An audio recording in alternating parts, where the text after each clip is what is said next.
Did you try it? Yes. There we go. Can you hear me now?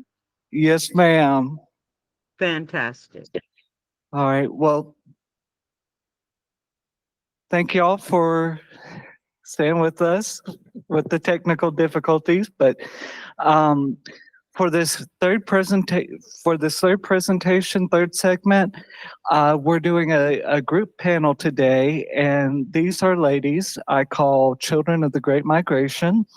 They they were born in here in Alabama and left and came back and have worked to preserve their homes and heritages.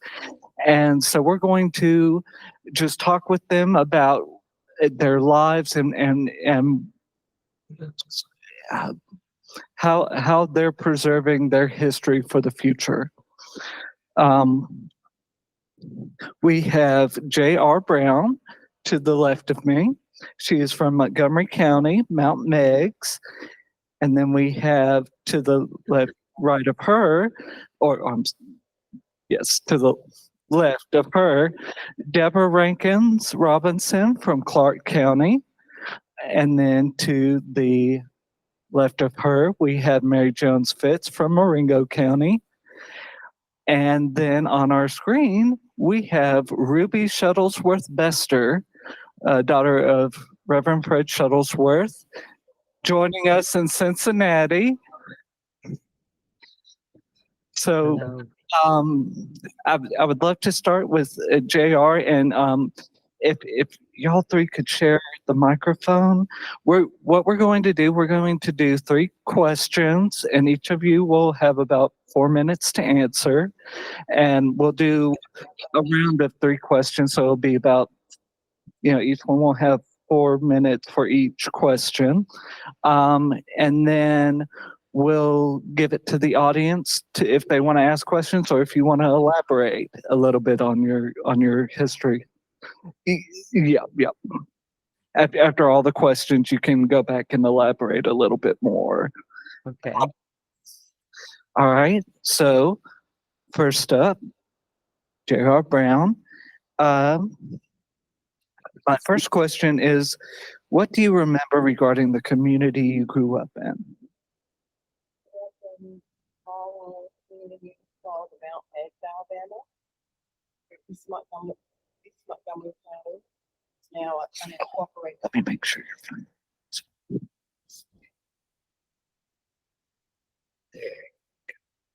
Do I need to repeat it? Yes. Okay. J.R. Brown, and that's abbreviation for a very long name. Janice Rosemary Lucas Brown. I grew up in Mount Meigs, Alabama, which is a small rural community in East Montgomery County. It is now an unincorporated area of East Montgomery County that borders or is being taken over by Pike Road. The community, as I remember, and as I have talked with older people, centenarians and others who were there their whole life or left and went elsewhere, it was a pretty tight-knit community. Blacks and whites lived in close proximity to each other. They helped each other out with farm activities and shared food and things like that. I was talking to a cousin of mine in California who's a hematology oncologist, and he remembers his mother. I don't remember whether she made jam or peanut butter, but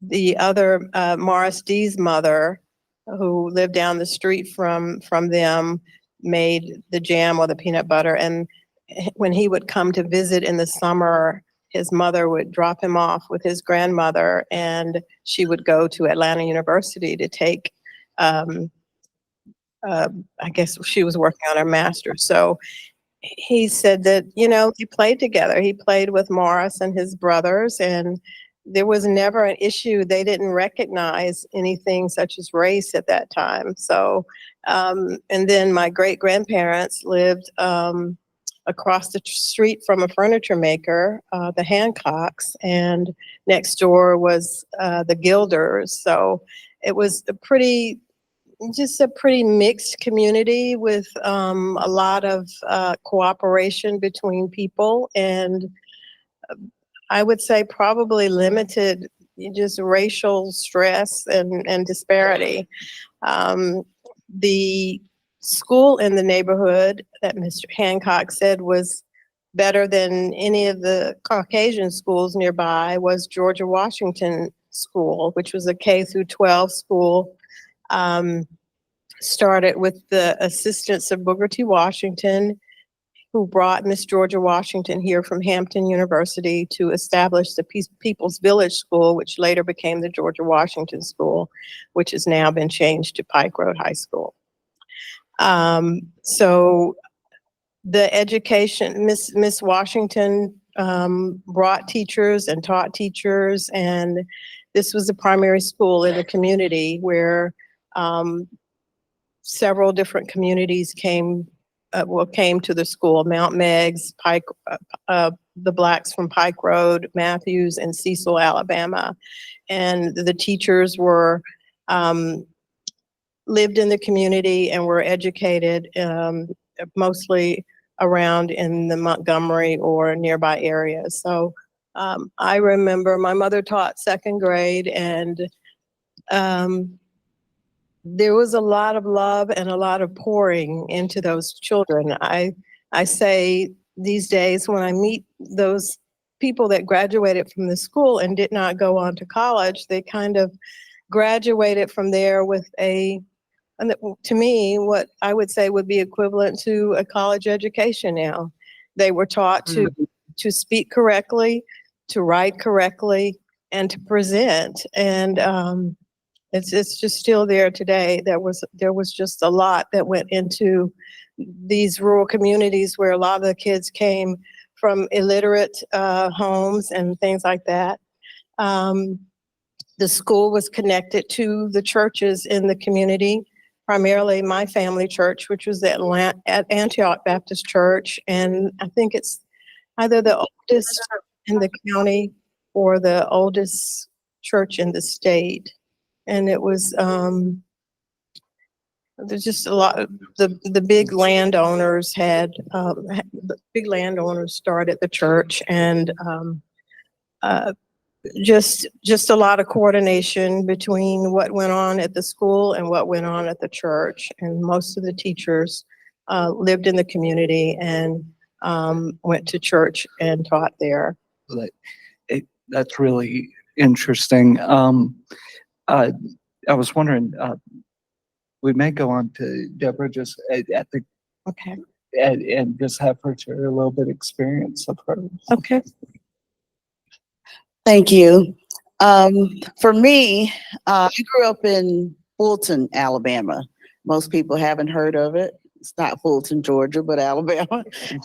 We called it a one-horse town. We had no traffic lights, mostly red clay dirt roads. My father moved there with his children, 14 of us. I'm number 12. When he moved from Lower Peachtree, Alabama in Monroe County, where he sharecropped. But he realized that he never could make enough money. He was always in debt each season. So heard about the sawmill in Fulton, so he loaded up the truck in the mow. He took the family to Fulton, Alabama, and they moved into our community, as Justin alluded to, and how some of the early families lived in quarters, where my parents moved to church quarters in Fulton. It was one of the suburbs of Fulton, not a suburb, but where all the happening was, close to the mill, lumber mill. They could go and work. I think Daddy said they paid in silver starting out. So that was a big deal. After living there, there was a church that they started. It was there when they got there, but it was early on, Lily Baptist. It was a heart of the town. Daddy said they even had a juke joint. All of this was right together. There's a golf course in Fulton. I'm like, I couldn't believe that. Hotels, 2 hotels, one's where a lot of the African Americans lived and one where the white lived. There was another quarter in the area of Fulton called Chickasaw Quarter. I'm still wondering how that name came up. I'm thinking maybe some Native Americans pretty much settled there, and other sections of Fulton. Now, mind you, when I grew up, there were maybe 400 people there. So I'm like, look at all these quarters and where did people live? But people eventually moved as more opportunities became available. Well, the church was the heart of our community. I started out in my lifetime, I've attended a Rosenwald school, all Black school before segregation, and I graduated from Black and white school. So I've had all kinds of experience. My childhood memory of Fulton was there's a cafe downtown. We get our little money after church, walk downtown, and we were not able to go inside to buy my ice cream at the swirl. Cheers, you swirled around. I couldn't do that. I had to go to the window and purchase my ice cream cone. So I thought one day I'm going to go inside, and all I wanted to do as a child was buy my ice cream and swirl around in one of the, chairs. What kids take for granted, that meant a big deal for me. So through, eventually Fulton began to change, schools were integrated, but there was a difference between, I knew I was Black living in Fulton and they knew they were white. And I knew that we had to be careful what we said and what was done, because there were stories about what happened to my cousin Annie Lee, who they had to get her out of town quickly to New York. So, she could be spared because she was very vocal and spoke her mind, where we were taught to be vocal, but to be mindful of your environment, because the reality is some of us, the people in the community, got along well, the whites and Blacks, but there was a minority who, hated us, and that I didn't understand. But eventually we went on to school together. And when I never forget the first day when school was integrated, I was going to the 3rd grade, and I had attended this Rosenwald school in Fulton. That was a 2-room building, wood structure, wood steps. And then they told me I was going to the Fulton school, and I'm thinking, the Fulton school? We made this left turn into this long driveway, and this nice, beautiful brick school was there. And I'm like, I didn't know this school was there. And we rode up in there, and I thought, as young as I was, I thought, why did they have this school? And we had that little school over there. But we got there, all went well. They had all these beautiful playgrounds and stuff. All that to say is there was a difference. Now, actually the first Saturday in next month, I would be going to that city hall where we would go and get our shots in full. I would be selling my book. They're going to host my book signing. We get along very well. The mayor of that town is great. People have come a long way, and I'm so happy about that. Well, that's great, Deborah. That's an overview of my town. Yes, ma'am. And Mary, if you want to tell us a little bit about where you grew up. Okay. Good afternoon. My story is kind of different because my childhood community, I did not grow up in per se. At the age of 24 and 29, my parents decided they didn't want us to live in Alabama. So at that age, they decided they were going to California. So they left my brother and myself with my grandparents in Demopolis, Alabama. That's where I was born. And they went out there, and for a whole year, we didn't think they were going to come back and get us. You know, it's like they just ran off. Me and my brother used to talk, you know, they just ran off and left us. But I was 3. I was 3 years old when my parents decided that they wanted to go to California to live. They wanted to take us out of Alabama because for several reasons, you know.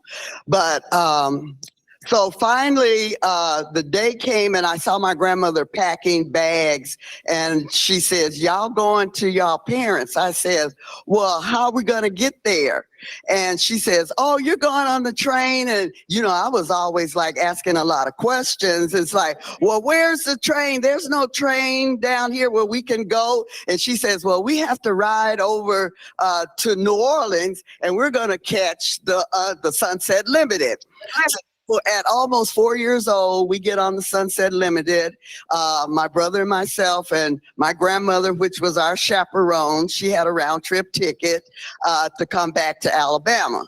We get to California, and my grandmother told my mother, well, you and baby Lloyd, y'all working and y'all can't leave these kids by yourself. And she said, my mother said, well, this is all hearsay from my mother.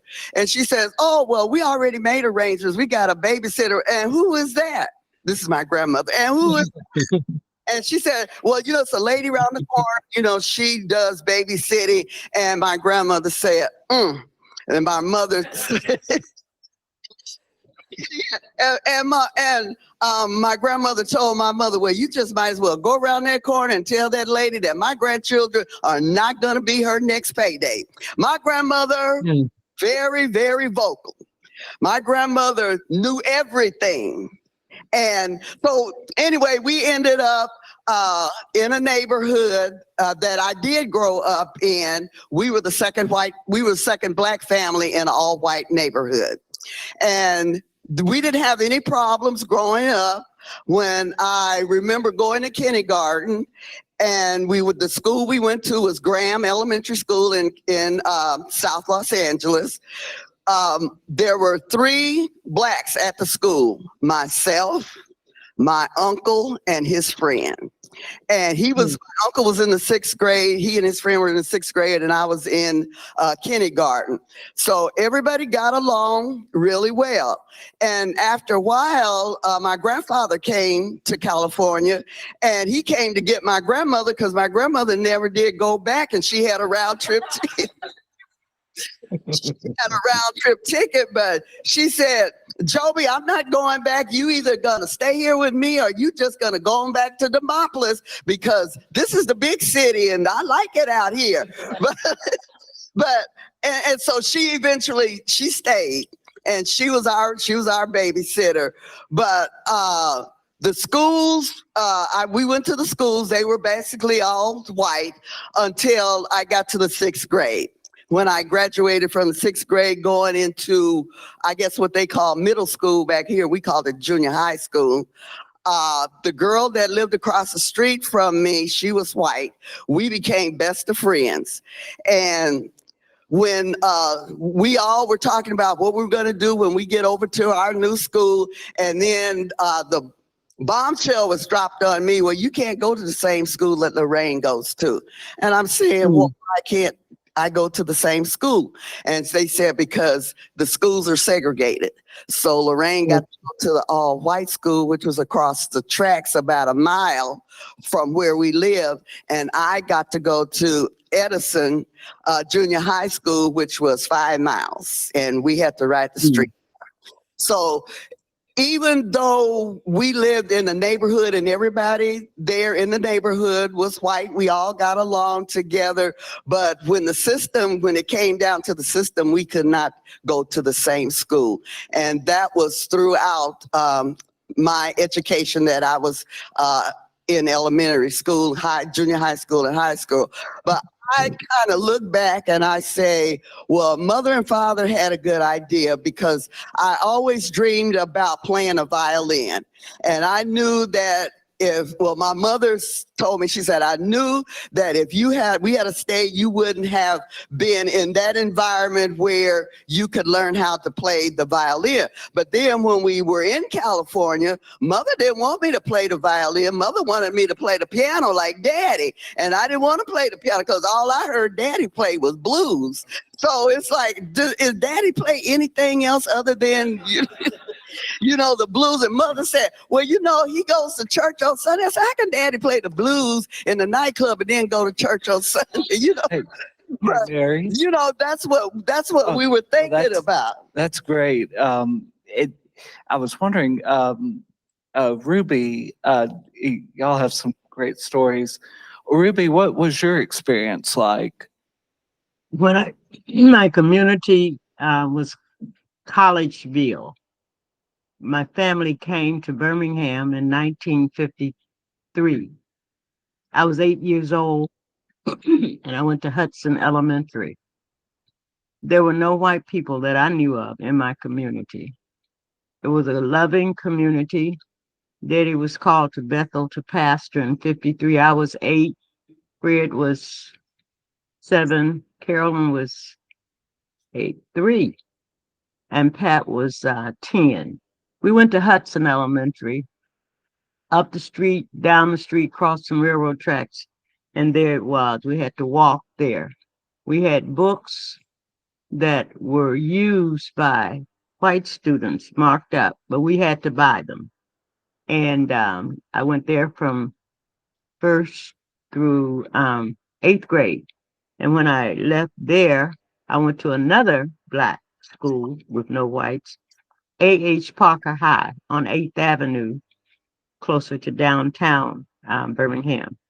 And I graduated there in 1961, May 31st, my mother's birthday. As far as contact with white people, we had none, except for the Monday night mass meetings that started after 1955, when the NAACP was outlawed in Birmingham, in Alabama, rather. And Daddy, within a week, organized the Alabama Christian Movement for Human Rights. And we met every Monday night. And the first project he did was to try to get Black policemen. The second was I was involved, and my sister Pat was in 1957. Well, prior to that, in 1955,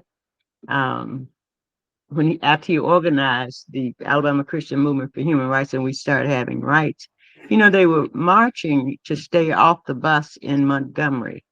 And we met and decided that we were going to start with the schools. But we did not ride the buses either. We attempted. I never forget that. I did. There was a white young man that came to the meeting, and we went to ride. We set up a protest to actually ride the bus, not sit down, but just get on, and not ride, but to get on the bus and sit down. And the white guy got on before me. He was a member of he had been coming to the Alabama Christian Movement, and he got on and went to the back. And so when I got on, the bus driver saw that I was with him, I guess, had seen us there at the stop. And as I stepped up, he started to close the door. And then he opened the door and I stepped back. But that was the only incident I was involved in there. But I did go to Hudson. After I left Hudson, I went to Parker High and I graduated from there. But our community was wonderful. When our house was bombed, Christmas night, 1956, because Daddy had said that we were going to be demonstrating again on the buses. The bomb went off late that night. My sister Pat was in the hospital. And we went to my aunt's house. My dad and my mom went to stay at A.G. Gaston Motel.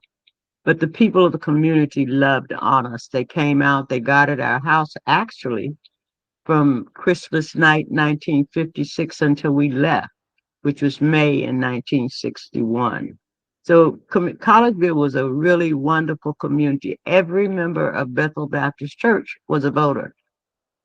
We registered, we made sure every member, most of the young people that I grew up with, and I'm 79 now, have college degrees. And but that was out of a little community in Birmingham called Collegeville.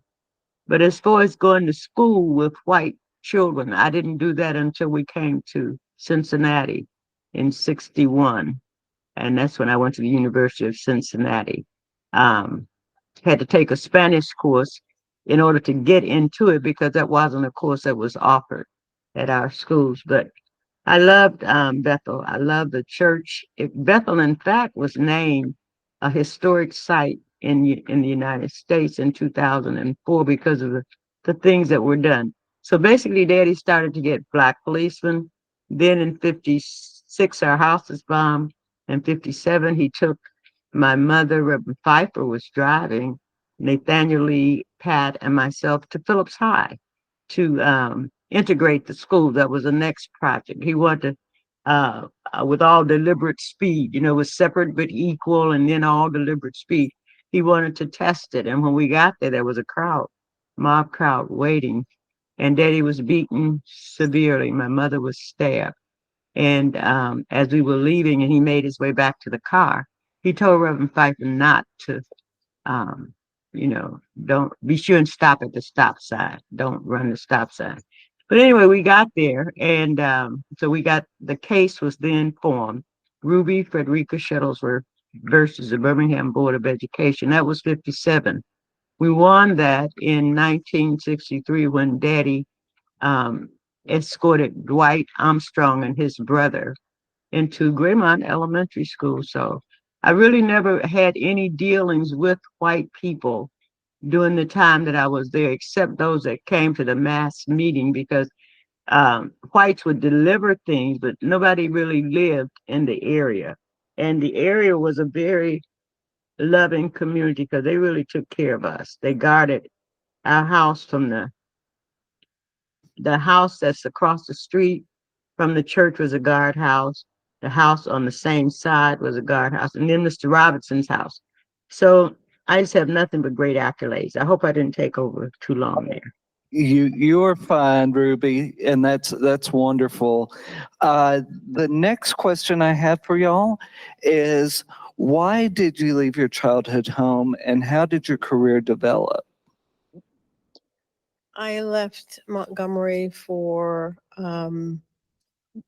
educational opportunities, worldly opportunities. Make sure it's yeah. Just want to double check. Myself.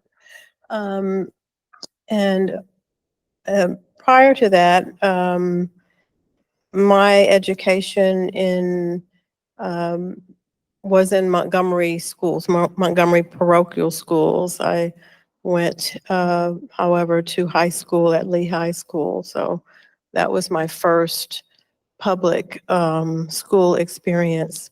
Previously, I had been in predominantly Black parochial school and then predominantly white parochial Catholic school. So I think this was just as schools were starting to integrate. And I don't remember incidences, but I moved away to go to school on the Atlantic coast, North Carolina, and then Baltimore and DC. And I'm glad I did, because there were so many more experiences and people and cultures that I experienced by leaving Alabama that I would not have experienced otherwise. So the other aspects were, what did you ask me about professional stuff? Yeah. Okay, so while on the East Coast, I went to dental school at Howard University. And, more of my classmates were Jewish and Caucasian or from other parts of the world than just Black. So I had experiences and contact with people that I'd never encountered before. We're still friends, many of them, and left Howard, came back to Alabama briefly because I was very ill after dental school. It was like an initiation from hell. And While here, I practiced for a little bit in Montgomery and with my childhood dentist, Dr. Morris Capulla, who was from the Isle of Rhodes. Learned a lot of surgery from him. Went to work for public health in Mobile. Started a dental clinic in a nursing home there, and decided that dentistry is very hard and a lot allergic kinds of things in the process. So I went back to school to get an MBA and a master's in health administration at UAB. Left there and taught at Creighton University in Omaha, Nebraska. And parents were getting sick or near death, and came home, met my future husband, went back to Omaha, Nebraska, and came back and got married, and subsequent deaths, childbirth, divorce, and now I'm here in Alabama by myself, trying to learn and keep family properties, assets, history, and that kind of thing. Hey, for me, it sort of was a rite of passage. Kind of, I was been thinking about why did I leave. My parents sort of helped to encourage me to move because for some reason I was comfortable. Of the 14 of us, only one of us actually stayed in Alabama. Isn't that amazing? Everybody else at some point left. And it probably was the urging of my parents. Our parents early on, we knew there were 3 things that had to happen immediately upon graduating from high school. That was required. We had to get a job right away, go to college, or go to the service. That's what they meant, the military. So my choice, actually, because I was kind of a rebel person anyway, so I wanted to go to the Air Force. And I had, without them knowing, I had everything all squared away. And I was going to go, but then on graduation night, I received a scholarship from the Georgia Pacific Foundation. So I thought, okay, I need to honor this so that other people like me will have more opportunities. So I did, and I graduated from Auburn University at Montgomery in English journalism. From there, basically, I was working with them, and then my peers was like, "You need to leave. You need to leave where opportunities go with your sister in Cleveland." So eventually, I broke down and left. Through my travels, they probably made, when I look back, it was probably good for me because me leaving, I had the opportunity to pursue opportunities that were not afforded to me living in Fulton and Clarke County. I was able to work at several universities. Through the years, I worked at the University of Akron. I've taught at Southern Ohio College, was a liberal arts coordinator. I also worked at St. Louis Community College, Ivy Tech Community College in Indianapolis, and Alliant International University in San Diego. And during that time, I returned home once to check on my mother. She became really sick. My daddy did not read or write. He dropped out of school at 3rd grade because his father left, so he was left with supporting the family. He didn't have book sense, but he was a very wise man for his years. And obviously, I feel all of us benefited from my dad and mom's hard work. My mother became ill. And so she better, and I moved north, so to speak. While I was there, I learned a lot of skills, not only in higher education, but also as a nonprofit specialist and grant writer. And one thing that I'm proud of is setting up community technology centers in a part of the bridge and the digital divide under the George W. Al Gore administration. There were 12 of us to receive one. And so we set up computer technology centers in low-income housing developments.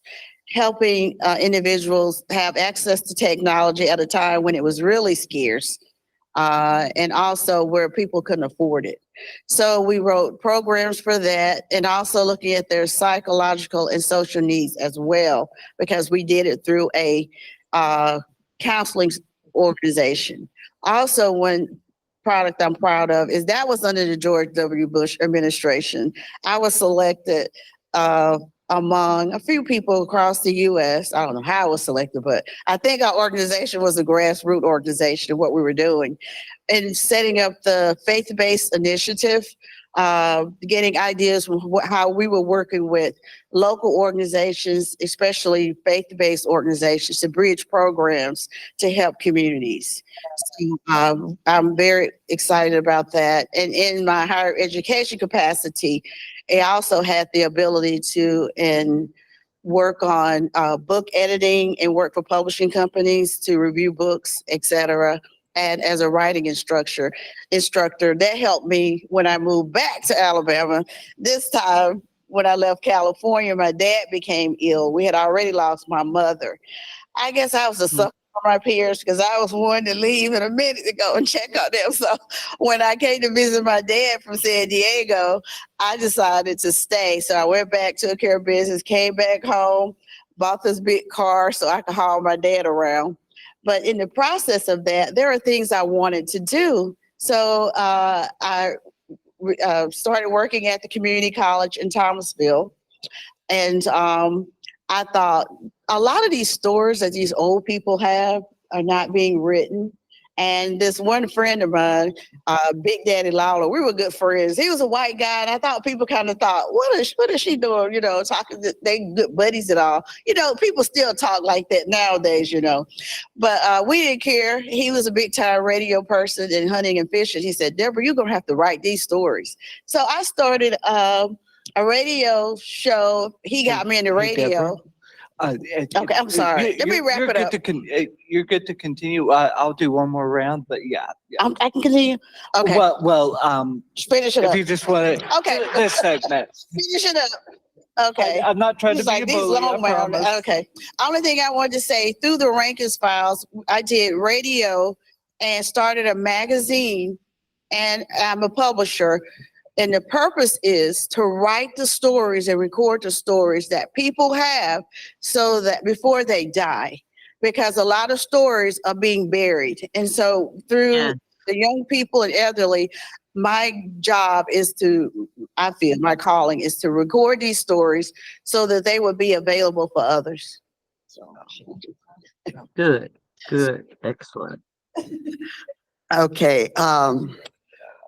For me, I continued to school, graduated from Fremont High School in LA. But in high school, we had white counselors.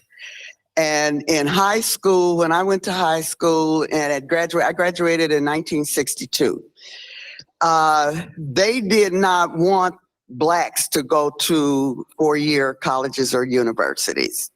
So what they did is they tried to steer us and guide us to go to a community college, because their thinking was, well, you can do better when you go to the community college and then you get your grades in at the community college, then you can apply to go to a four-year college. So I came home and I told my mother, and she said, well, you have to do that. That's what they want you to do. My grandmother said, no, she don't. She do not have to go. If she wants to go to a four-year college, she can go to a four-year college. So we went, my mother said, well, you know, I'm going to leave that into your hands and you take her wherever she want to go. So I ended up at UC Dominguez Hills, a four-year university. I graduated from there with a business administration degree, went on to get my master's in business administration. Then I got my first job. I was working at the LA County Courthouse in the adoption section for a judge that I would do the minutes for.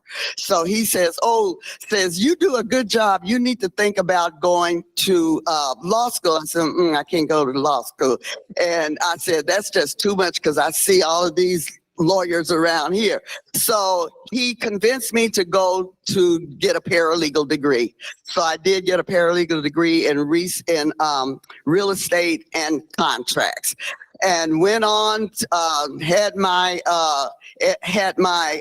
employment in my career in civil service. I worked for the district attorney for LA County, and I just went up and up. When I moved to Alabama, I was working for the chair for the Department of Surgery at UCLA. So because of my grandmother and her saying that I didn't have to go to a community college, it helped me out to where I told my children, if this is what you want to do, if this is school you want to go to, then we would help her. Me and your father would help you to get there, so they wouldn't have to go through the stuff that we went through. So I graduated, and I got into, my grandmother used to tell me these stories back to her.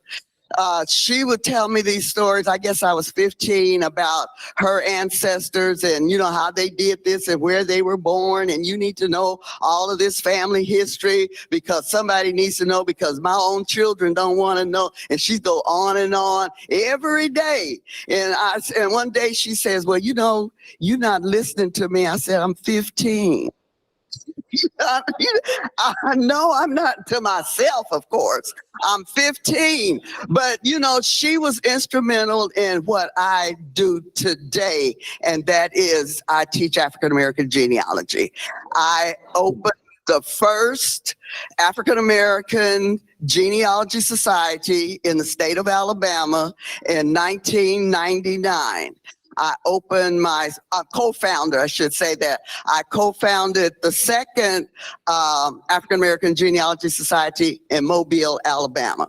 So I have two, and I'm doing the work in Mobile, and the others are doing the work in Birmingham. And that is the course that I am on now. That's wonderful. Ruby, Yes. talk a little bit about your career and just how that went along? What question are we at? We're at the second question. Okay, while we left, right? And career. Right. Okay, well, we left because of education. When we were in Birmingham, my sister was the first to go to college, and she was at Spelman. It was very difficult for them because Daddy didn't make a lot of money. So when Reverend Booth called Daddy to say that there was an opening at Revelation Baptist Church in Cincinnati, Ohio, Daddy went to see, because my mother was adamant that Pat was very difficult to keep at Spelman. I was going the very next year. After her year there, it was my time to go. And after me, the very next year, Fred Jr. would be going. So when she heard about Cincinnati, having the University of Cincinnati, she wanted to go. And that's why we left. Daddy didn't want to go, but he went because he believes in education and the education of his children. Reverend Booth, by the way, was the gentleman that started the Progressive National Baptist Convention so that Dr. Martin Luther King would have a platform. But we came to Birmingham up to Cincinnati when I was 16. And I had to go to UC that summer. I graduated May 31st, and the very next day, June 1st, we headed for Cincinnati. And I had to take a Spanish course in order to go to Cincinnati in the fall. And when I started, I loved it. I told you the story of having to take chemistry over and over, and I decided I couldn't be a doctor. I'd be a nurse. But then when I went to the nursing school, they were very racist. And I didn't do that. I just flunked out of school. And my mother told me, Ricky, you shouldn't just be sitting down, taking this as there. When one door closes, open another one. And she said, why don't you substitute teach? I said, okay.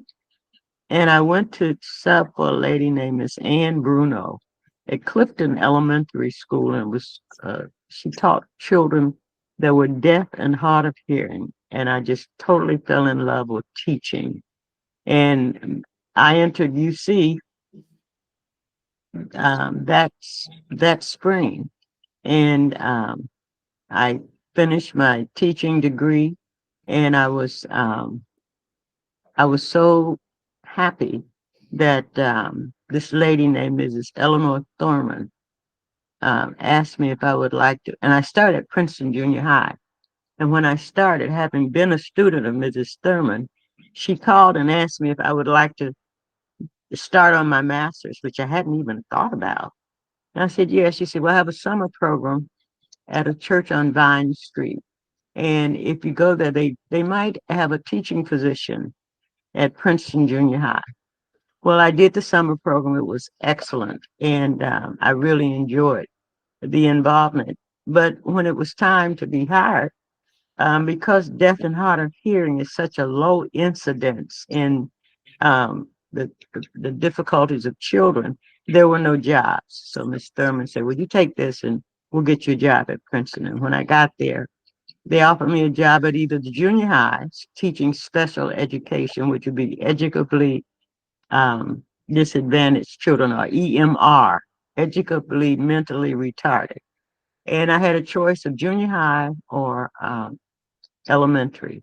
And I really wanted elementary because if you start early enough, you can get them right so that they're on the right road. But that wasn't open. So I went to Princeton Junior High in 1972, and I left there in 2001 after having been there 30 years. And I served as team leader, department head rather, of the special education groups, the people that come in, the emotionally disturbed, the severely handicapped, the EMR, all of that. But anyway, I did that until 2001.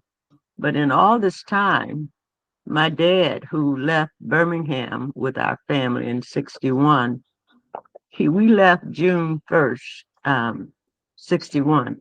But every Sunday night, he got on a Delta plane and flew back to Birmingham for the mass meeting of the Alabama Christian Movement for Human Rights. And this went on.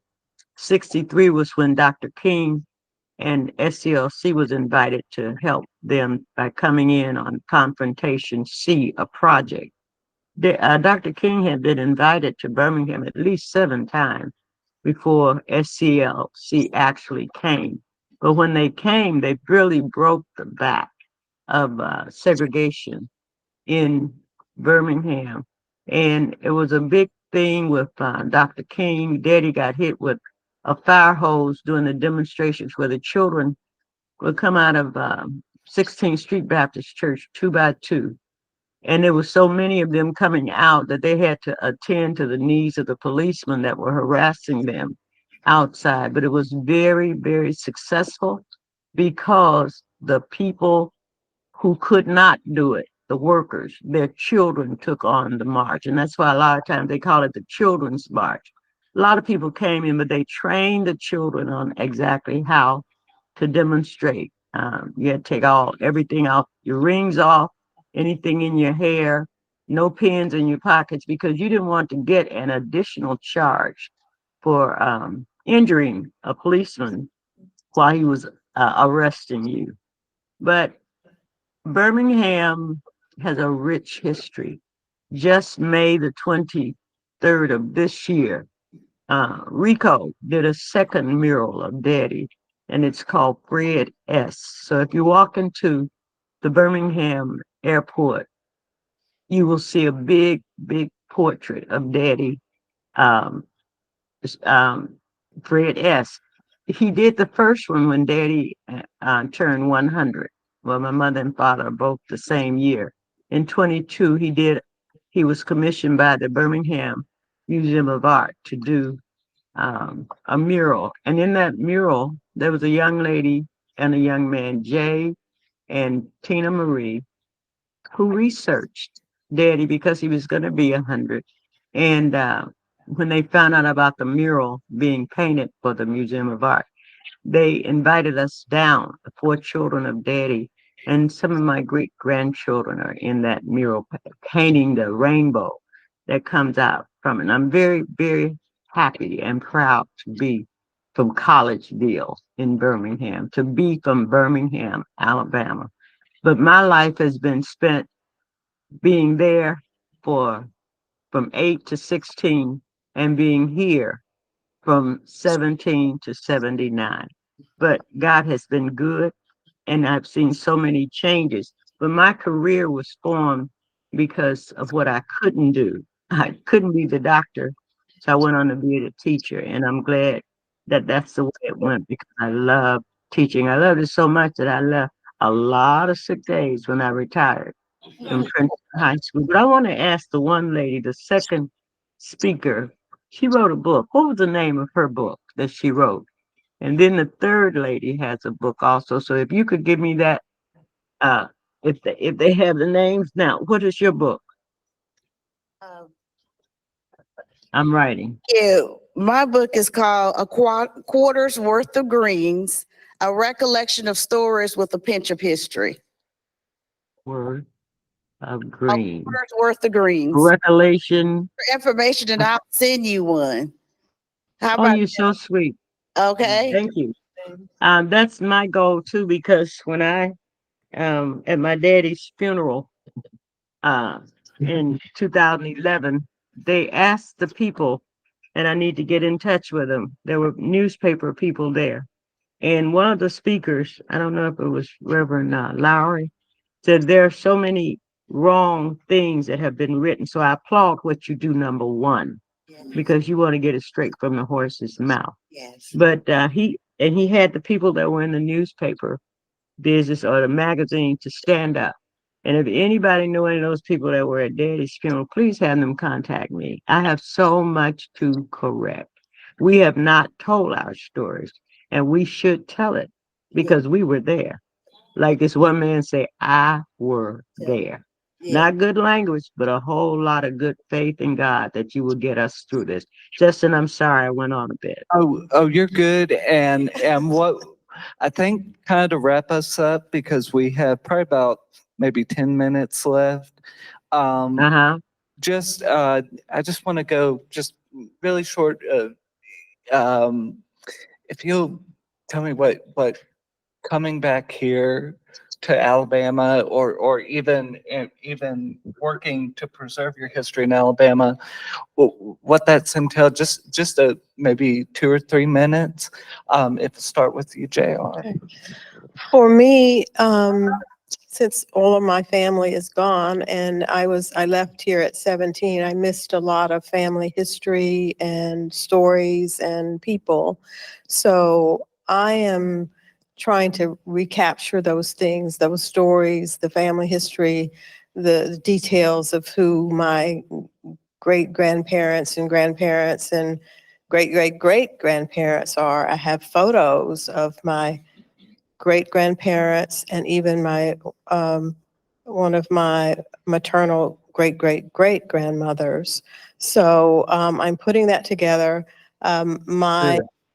I'm also in the process of preserving and restoring the Lucas home, which was my great grandparents' home and their mortuary on Old Pike Road in Mhm. Mount Meigs area, and also my other maternal grandparents, great grandparents, donated land for the Cecil School, which is a Rosenwald school. So my efforts with the help of Justin and other people is to try and restore those properties and use them for either community event spaces or something else that's for the community. Wow. I sort of shared with some of the things that I've done, but in addition to this was my fourth book that I've written, but my goal, and I've published, and I write and publish and edit, I do it all, but I've helped other people preserve their stories, and I probably published about maybe 10 or 12 other books for other people. In addition to that, I have recorded people's stories. Like our state representative, Thomas Jackson, he often talked about a story about the off the beaten path civil rights incident that happened in Thomasville. I recorded his story so that it's available on the internet for others to hear. I've also recorded a man contacted me. He was instrumental in early baseball when African Americans played, you know, it was segregated. I recorded his story. He has since been inducted into the Hall of Fame. My goal is that I want to record stories, write them, record them, and my family stories. These are family stories because when people die, their stories die with them. So I encourage you, you know, don't let me be a lone ranger. I'm not the first, I'm not the last. But if you have interactions with children, adults, you know, older people, ask your kids to interview their grandparents or man down the road or somebody and get their stories. You'll be surprised at who people are. I also am excited about, I was a guest curator for the A.L. Martin Historical Museum in Thomasville. That was an all-Black school, and they went together and pooled all this information and research. Very nice. And actually, we were here and did a presentation here a couple of years ago back for the Museum Association. So whatever you can do to help preserve history, write stories, collect, share. Thank you. Okay, for me, before I moved back here, we moved back here, I was dabbling in genealogy in California. It is hard to do Alabama genealogy in California. But my mother-in-law took ill and she fell and she broke her hip.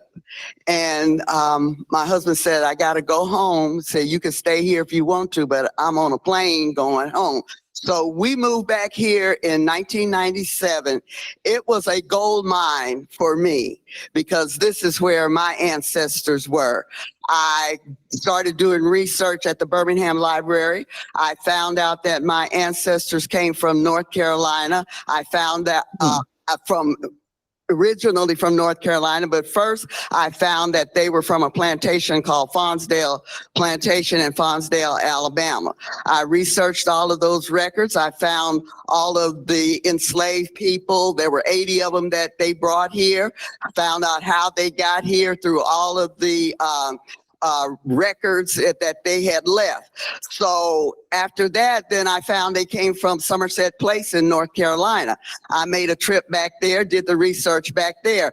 So my goal is I have done my research from California to Alabama to South Carolina, to the ship that they came in on from Guinea, Africa. And I feel like that my goal is to teach everybody that wants to know how to find their ancestors. It doesn't make any difference whether you're Black or white.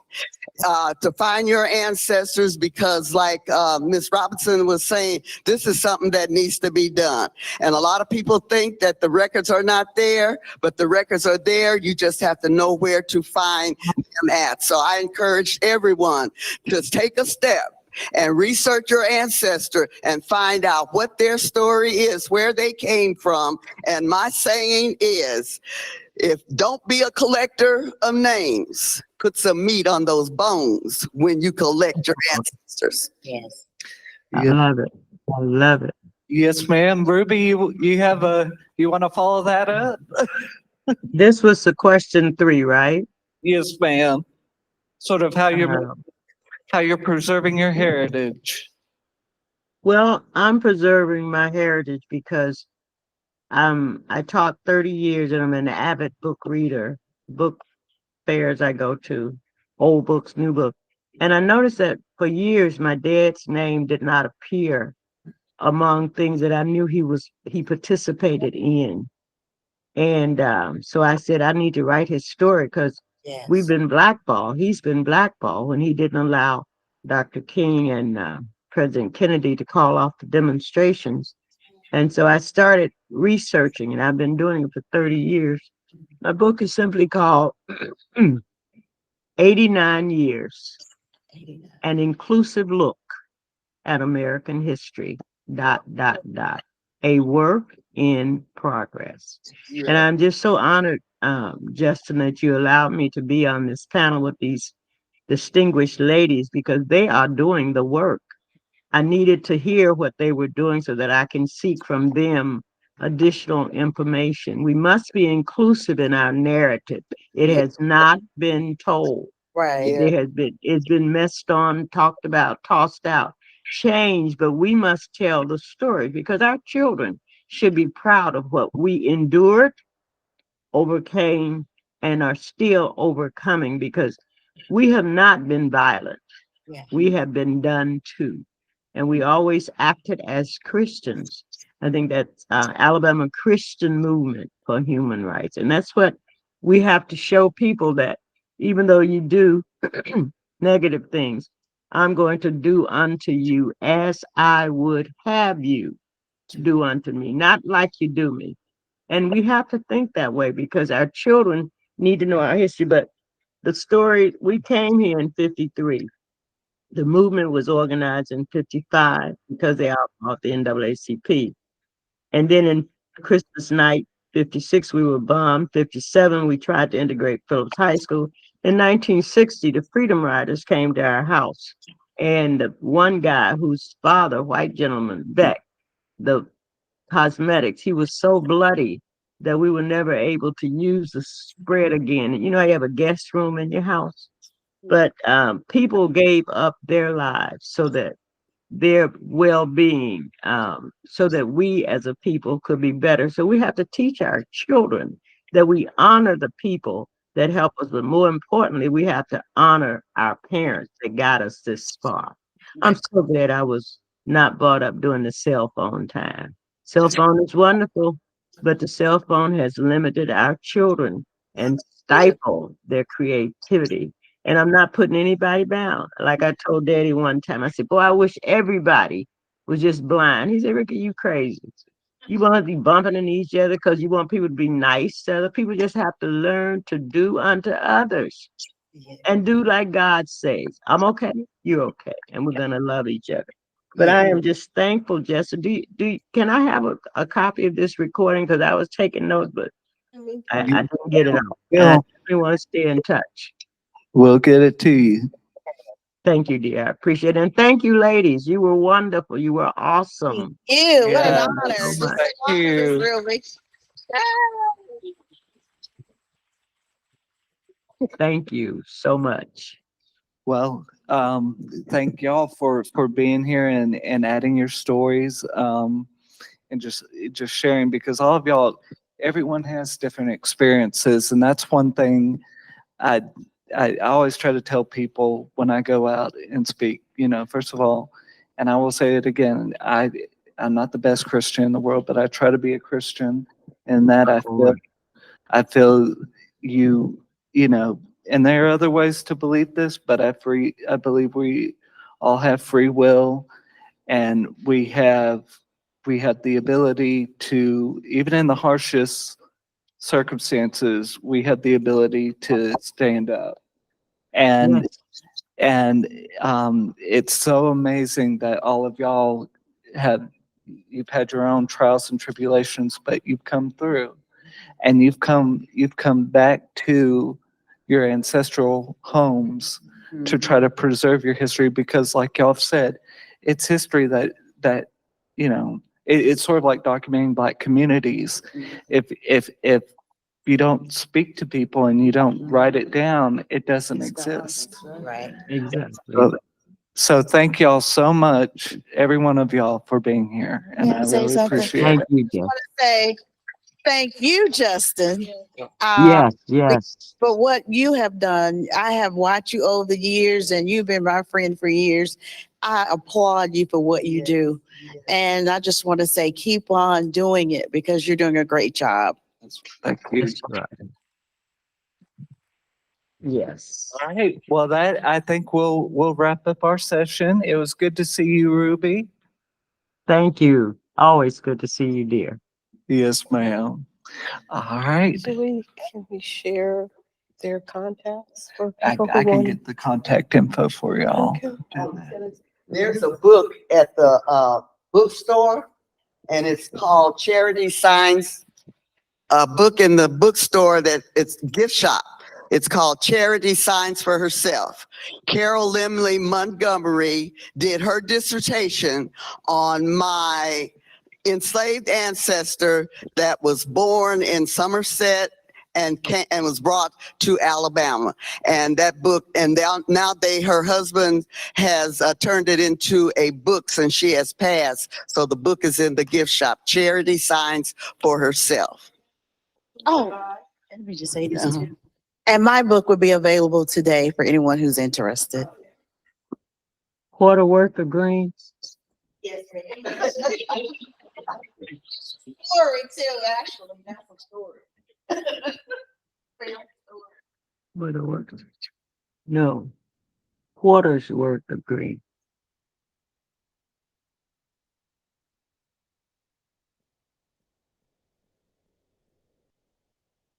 I lost the audio.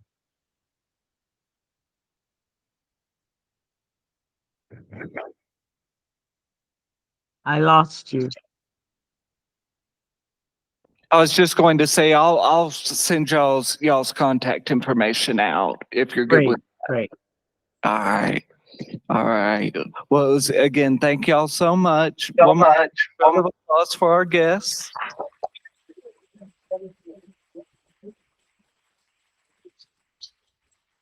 All right.